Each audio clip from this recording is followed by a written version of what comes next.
भर्गो देवस्य धीमहि धियो यो नः प्रचोदयात्। हरने को अज्ञान ज्ञान की ज्योति अखंड जलाई, भूपर लाने स्वर्ग योजना युग निर्माण बनाई। ज्ञान यज्ञ के लिए समर्पित जिनका जीवन सारा, उन सद्गुरु श्री राम चरण में विनम्र प्रणाम हमारा, विनम्र प्रणाम हमारा। परम पूज्य गुरुदेव परमंदनी माता जी,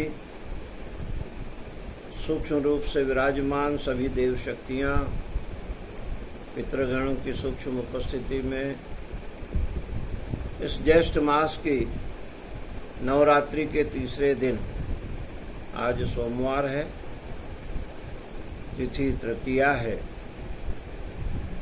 आत्मोत्कर्ष के परम पूज्य गुरुदेव ने 4 चरण बताए, 4 कदम बताए। पिछले 2 दिनों से हम स्वाध्याय के अंतर्गत उपासना साधना और स्वाध्याय के बारे में हमने ज्ञान चर्चा की। आज तीसरा चरण है संयम। साधना आवश्यक है मनुष्य जीवन के लिए, ये अभी तक हमने जाना। साधना और ज़्यादा फलीभूत तब होगी आत्मा जब ऊंची उठेगी, जब उसका भोजन उसे मिलेगा स्वाध्याय के रूप में, ज्ञान के रूप में, ज्ञान यज्ञ के रूप में, ब्रह्म यज्ञ के रूप में। परम पूज्य गुरुदेव ने सारा अपने साहित्य में विस्तार से उस पर लिखा है और अपने जितने भी प्रवचन हैं उनमें सब विस्तार से समझाया है, आप सभी लोग जानते हैं। बिना स्वाध्याय के मस्तिष्क को भोजन नहीं मिलता, आत्मा हमारी भूखी रहती है, मन हमारा तड़पता रहता है। शरीर के लिए जैसे भोजन आवश्यक है, ऐसे ये आत्मा के लिए, मन के लिए, मन के उद्धार के लिए भजन की आवश्यकता है। ये भी हमने जाना कि भोजन में तो मात्रा है पर भजन में मात्रा नहीं है। परम पूज्य गुरुदेव ने एक जगह लिखा है, जिसका भोजन भारी होता है उसका भजन हल्का होता है, जिसका भजन भारी होता है उसका भोजन हल्का होता है। तो भोजन में ओह की मात्रा है, भजन में कोई मात्रा नहीं। भजन खूब करें भजन। हम भजन का मतलब एक सेवा के रूप में भी लिया गया है, जो इसका चौथा चरण होगा। भाइयों बहनों, स्वाध्याय के बाद में संयम। संयम मनोनिग्रह के रूप में बुराइयों को, मनोविकारों को दूर करने के लिए संयमित जीवन की आवश्यकता है। 4 तरह के निग्रह बतलाए गए हैं, 4 तरह के संयम बतलाए गए हैं। अर्थ संयम, समय संयम, विचार संयम, इंद्रिय संयम, मनोनिग्रह, विचार निग्रह, अर्थ निग्रह आदि आदि की परम पूज्य गुरुदेव ने अपने साहित्य में और अपने उद्बोधन में, अपने प्रवचनों में, अपनी अमृतवाणी में विस्तार से उसको समझाया है। अगर संयमित जीवन हो जाए, विचार हमारे संयमित हो जाए, अर्थ का हमको, पैसे का हमको सदुपयोग करना आ जाए, इंद्रियों को अगर हमको साधते आ जाए,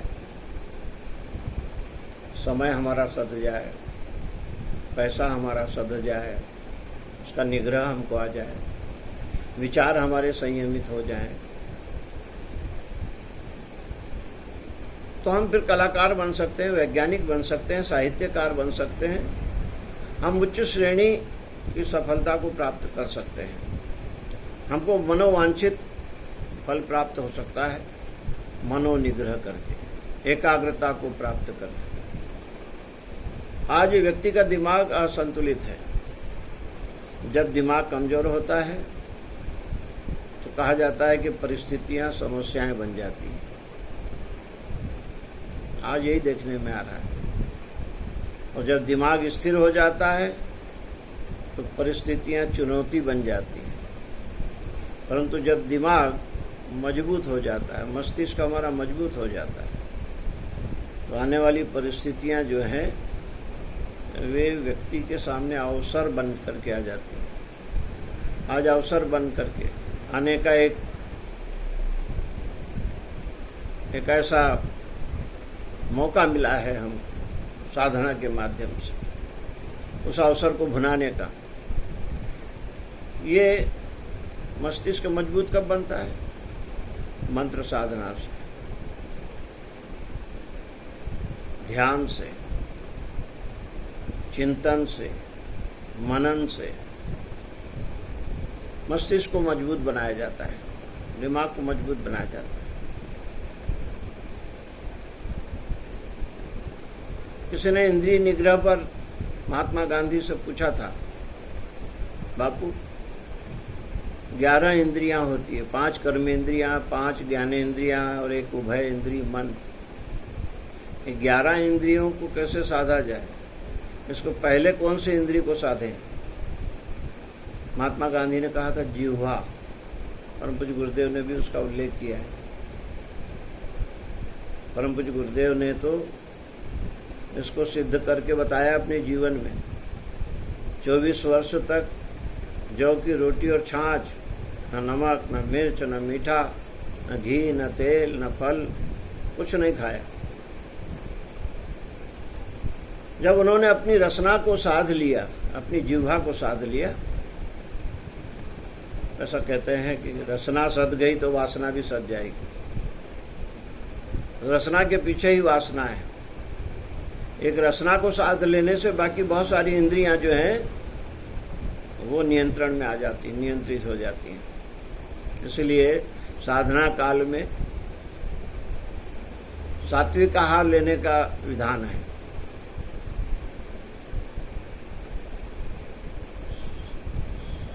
वासना उसे कहते हैं जो कभी पूरी नहीं होती। महात्माओं ने वासना को बिना पेंदी का पात्र कहा है। और उपासना साधना कभी अधूरी नहीं रहती है। आज तक किसी का भी वासना का पात्र भरा ही नहीं है, हमेशा खाली रहा है। इसलिए वासनाओं की दौड़ में, कामनाओं की दौड़ में व्यक्ति को पीछे रहना चाहिए, उसका पीछा नहीं करना चाहिए।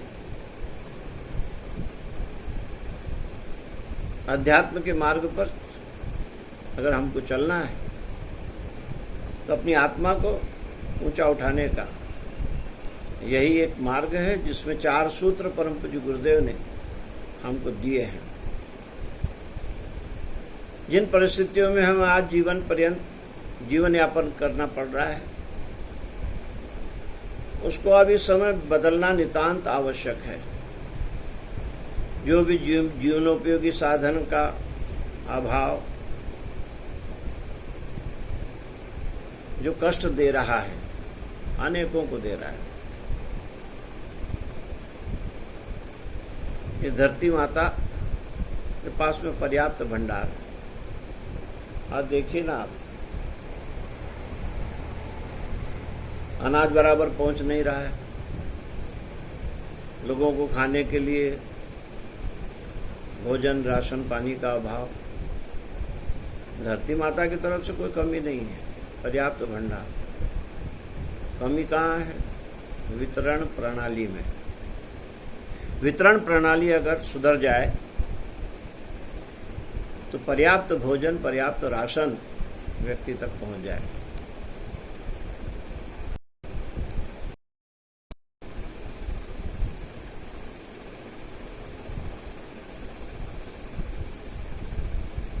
तो आज कोरोना संकट ने बहुत सारी बातों को उजागर कर दिया है। उत्पादन, वितरण, संग्रहण की वर्तमान जो प्रणाली है सारी दूषित है। इसके कारण लोगों तक भोजन के लिए राशन नहीं पहुंच रहा है। बड़े बड़े लोगों को अगर छोड़ दिया जाए तो गरीब लोग आज भी भूख के लिए तरस रहे हैं, देख रहे हैं। सामाजिक न्याय के अभाव में मनुष्य के खून का प्यासा बना हुआ है। जाति भेद हैं, बहुत सारी समस्याएं हैं। आज अपना जनजीवन दर्शन कितना क्षुद्र और घृणित हो गया है, इसको देख करके विवेक की आत्मा सिहर उठती है। कोई भी विवेकवान पुरुष दुखी है। हर आदमी के सामने धन का बिना उचित अनुचित का ध्यान किए प्रचुर मात्रा में उपार्जन का एक लक्ष्य है, उसको संग्रह करना है। बस एकमात्र उसने लक्ष्य बना लिया है। उस उपार्जन का उपयोग वह केवल अपने व्यक्तिगत विलास, स्वार्थ एवं अहंकार की पूर्ति के लिए कर रहा है। इस दृष्टि से पिछड़े हुए समाज को उठाने और बढ़ाने में तो गरीबों के लिए आर्थिक साधनों की अत्यधिक आवश्यकता है, पर लोग अपनी संपन्नता बढ़ाने और विलासिता को उभारने के अतिरिक्त उस दिशा में सोच तक नहीं पाते हैं। कुछ अगर अनुदान देते भी हैं तो उसके पीछे लोगों के बीच में उनकी कीर्ति फैले, इसके लिए वो कुछ भी सहायता देते हैं। आज इस क्षेत्र में अर्थलोलुपता ने एक प्रकार का चरित्र संकट खड़ा कर दिया है। जहाँ देखिए प्रकट भ्रष्टाचार का ही बोलबाला है। फलते हुए शोषण, उत्पीड़न, छल, विश्वासघात, लूट, हत्या, गुंडागर्दी, बेईमानी की घटनाएं, ये जो पग पग पर हमको देखने को मिल रही थी, उनकी प्रतिक्रिया के स्वरूप ही ये कोरोना संकट पैदा हुआ है। क्या इन परिस्थितियों के, इन आकांक्षाओं में आदर्शों के रहते कभी सामाजिक शांति स्थापित हो सकती है? यदि हमें चैन से रहना है और लोगों को रहने देना है, ऐसी स्थिति प्राप्त करनी है, तो याद रखिए इन परिस्थितियों को बदलने के अतिरिक्त कोई चारा नहीं। हमारी साधना का लक्ष्य, हमारी साधना का उद्देश्य छोटा नहीं है, बहुत विशाल है, बहुत बड़ा है। खुशहाली का सूरज बदहाली के बादलों की ओट में छुप गया है, मगर ज्यादा देर तक सूरज को वे बदहाली के बादल रोक नहीं पाएंगे।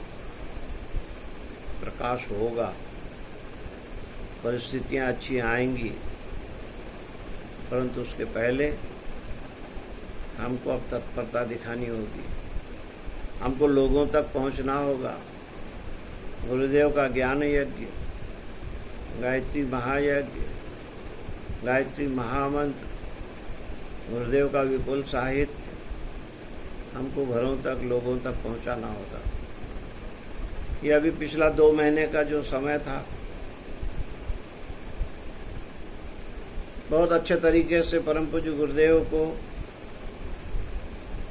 घरों में स्थापित किया जा सकता था। अभी भी समय नहीं कुछ बिगड़ा है, अभी भी पर्याप्त समय है।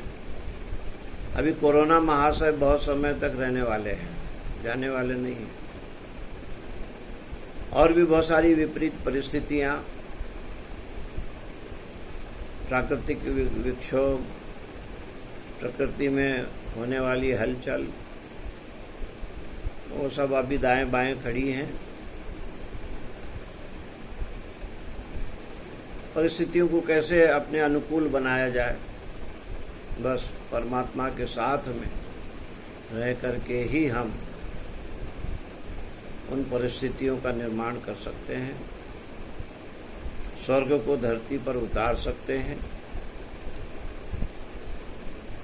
इसके लिए हमको परम पूज्य गुरुदेव परमंदनी माता जी के बताए हुए रास्ते पर चलना है। आज तीसरा दिन है आत्मा की उन्नति के जो 4 कदम बताए, साधना, स्वाध्याय, संयम। अर्थ का संयम करें, समय का संयम करें, विचारों का संयम करें, नियमन करें, उनका निग्रह करें, इंद्रिय निग्रह करें। हम शक्तिशाली बने। जो कुछ भी हमारे पास में है उसको बचा करके समाज के लिए खर्च करें।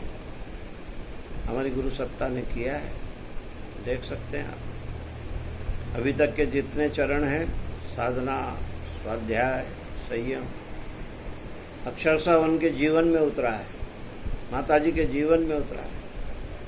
और सेवा, जो चौथा चरण आएगा, सेवा भी उन्होंने भरपूर की है समाज की। उनके जैसा दिव्य दृष्टा, उनके जैसा युग दृष्टा। दिव्य दृष्टा का मतलब दृष्टि से आने वाले की हलचल को, आहट को नहीं पहचान ले। आने वाला जो है उसके मन के अंदर क्या हलचल मची हुई है, क्या आहट हो रही है, उसको जान लेना। दिव्य दृष्टा, युग दृष्टा, काल की चाल को पहचान लिया जिसे। परम पूज्य गुरुदेव परमंदनी माता जी ऐसी शख्सियत रही हैं। भगवान के रूप में आए थे, शिव पार्वती के रूप में आए और इतना बड़ा तंत्र खड़ा करके वो चले गए कहीं नहीं है। इस्लाम में जो पीर फकीर होते हैं, मुर्शद होते हैं, उनमें जो पहुँचे हुए संत महात्मा होते हैं, तो उसमें ऐसा नहीं कहते कि इंतकाल हो गया, मृत्यु हो गई। तो कहते हैं पर्दा कर लिया, इन्होंने इस तारीख को, इस तिथि को, इस दिन पर्दा कर लिया। हमारे गुरुदेव ने भी पर्दा किया है, कहीं गए नहीं, पर्दे के पीछे हैं। हमको आगे कर दिया है, हमको आगे किया है। हम साधना संपन्न बने, शक्ति संपन्न बने। जब हम संयमित जीवन जिएंगे तब उस लक्ष्य को हम प्राप्त कर सकते हैं जो हमारे लिए कहा गया है, हमारे लिए जिसकी आशा की है परम पूज्य गुरुदेव ने। ओम शांति शांति शांति।